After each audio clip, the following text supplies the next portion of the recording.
Ano ang stock market at paano ito gumagana? Paano masisimulan ang pamumuhunan sa stock market at kumita ng pera?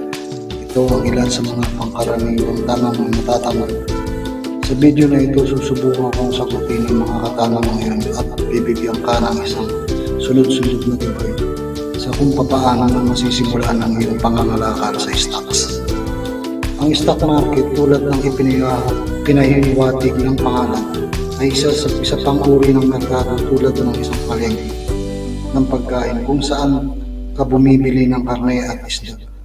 Ang pagkakaiba lang sa stock market, ang mga tao ay bumibili at nagbebenta ng mga kumpanya tulad ng PLDT, Ayala, Meralco, SM at marami pang iba. Tama, sa stock market maaari kang maging isang part owner ng ilan sa mga pinakamalalaking kumpanya sa Pilipinas. Maaari magtataka ka kung paano makakaya ng isang pagkaraniwang tao na bumili ng mga malalaking kumpanya. Hindi ba mahalaga? Kaya ito ang dahilan kung bakit nahahati ang mga kumpanya sa shares bago ibenta.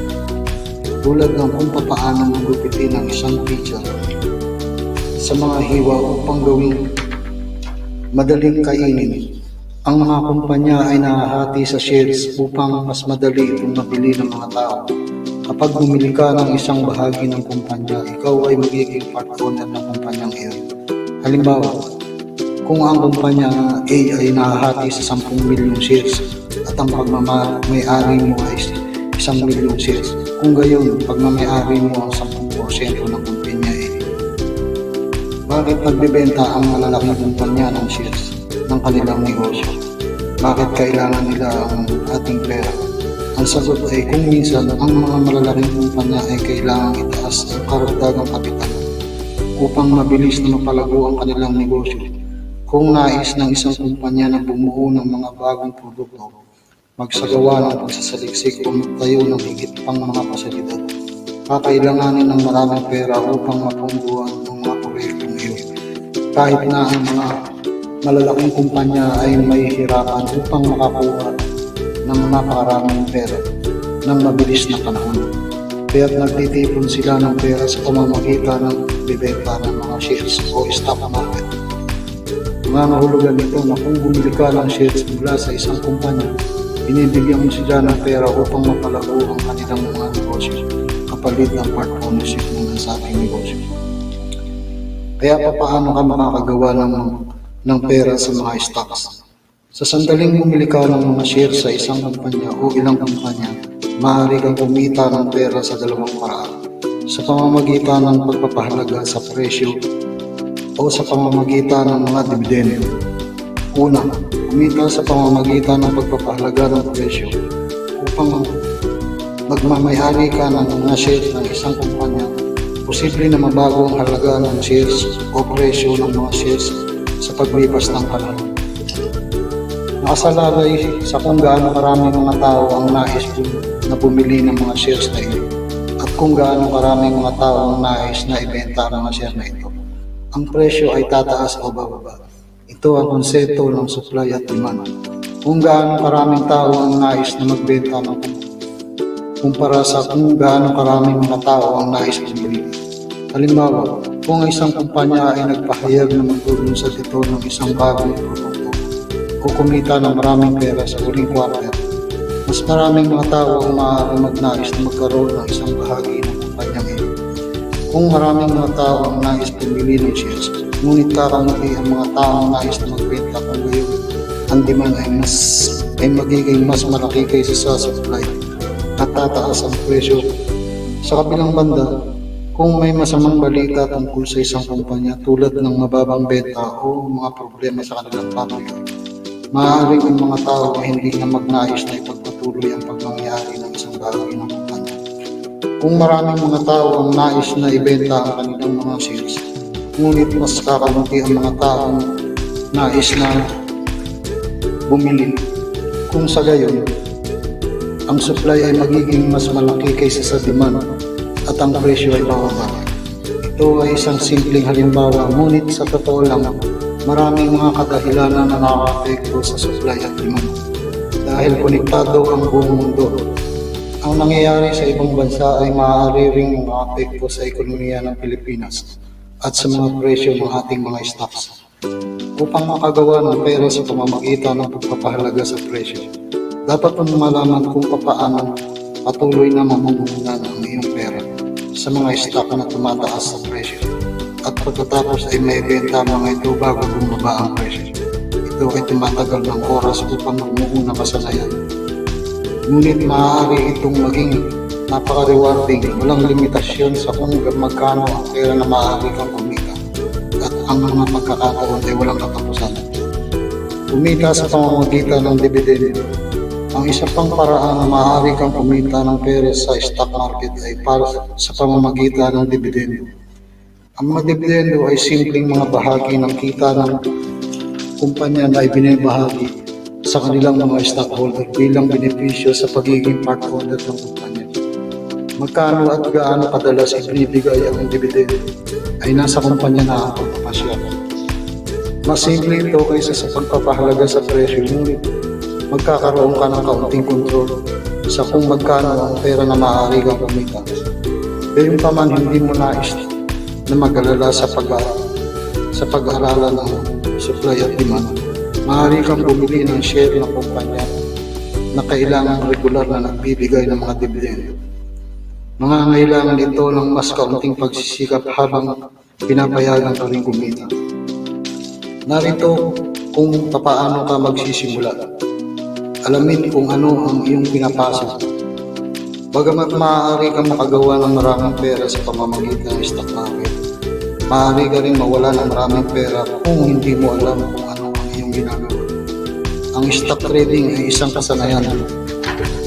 Tulad ng pagguhit o pag-play ng isang instrumento. Kaya huwag asahan na magiging wizard ng stock market kaagad.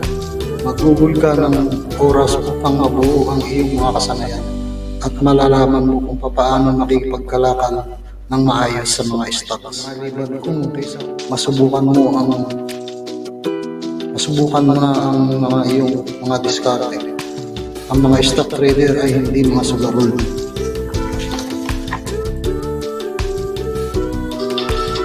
Kung nais mong masanay ng pangangalakal ng mga stocks, ngunit hindi mo nais pagsapalaran ng pera, maaari mong subukan ang virtual trading platform. Gamit ang platform na ito, maaari kang bumili at magbenta ng mga stocks. Pamamahalaan ang iyong portfolio at sundan ang paggalaw ng presyo ng mga totoong stock sa Philippine Stock Exchange. Lahat ay zero ang peligro na mawawala ang pera. Makikita mo kung ano talaga ang pinakailangan upang kumita ng pera sa stock market. At pagkatapos ay makapagpasya para sa iyong sarili kung nais mong simulan ang pangangalakal gamit ang totoong pera o kung mas mahusay ka na sa iba pang mga pagpipilian sa pamumuhunan. Ang stock market ay isang magandang pagpipilian kung nais mong magpalago ang iyong pera. Ngunit hindi ito ang iyong tanging pagpipilian. Alamin kung ano ang iyong mga napapasok bago mo palaguin ang iyong pinaghirapang pera. Maghanap ng isang stock broker. Kung sigurado kang nais na mamuhunan sa stock market, kung ngayon ang susunod na hakbang ay upang makahanap ng isang stock broker. Ang mga stock broker ay mga individual o institusyong may lisensya na bumibili at nagbebenta ng mga stock sa Philippine Stock Exchange. Kung nais mong mangalakal ng mga stock, kakailanganin mo ang mga lisensyadong stock broker upang gawin ang aktwal na mga transaksyon para sa iyo. Mayroong dalawang pangunahing uri ng mga broker, traditional na broker at mga online broker. Traditional na broker.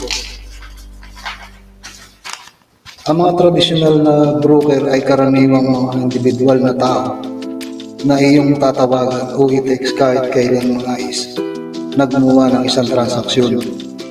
Ngayon, maaari mo ring maabot ang ilan sa kanila sa pamamagitan ng mga tanyag na apps ng pagmamensahe tulad ng Viber, Facebook Messenger at marami. Ang traditional na broker ay mahusay para sa mga taong wala sa iba pang mga bagay na nais ng payo mula sa ibang profesional. Mga online broker. Ang mga online broker sa kabilang banda ay karaniwang mga institusyon na may lisensya upang bumili at magbenta ng mga stock. Upang makagawa ng isang transaksyon, maglaging ka lang sa kanilang website at gawin mo mismo ang transaksyon. Ito ay uri ng pamamaraan ng DIY, kung saan bibigyan ka ng mga tools upang makipagkalakalan ng mga stocks. Ngunit walang taong magbibigay sa iyo ng payo. Ang ganitong uri ng broker ay karaniwang ginagamit ng mga aktibong mangangalakal dahil ang mga bayarin ay mas mababa, ang mga transaksyon at mas mabilis. Gayunpaman, kinakailangan mong malaman tungkol sa market at tamang pakipagkalakalan sa iyong sarili dahil walang sino mang gagabay sa iyo. Magbukas ng isang account. Kapag napili mo ang isang stock broker, kailangan mong magbukas ng isang account sa kanila.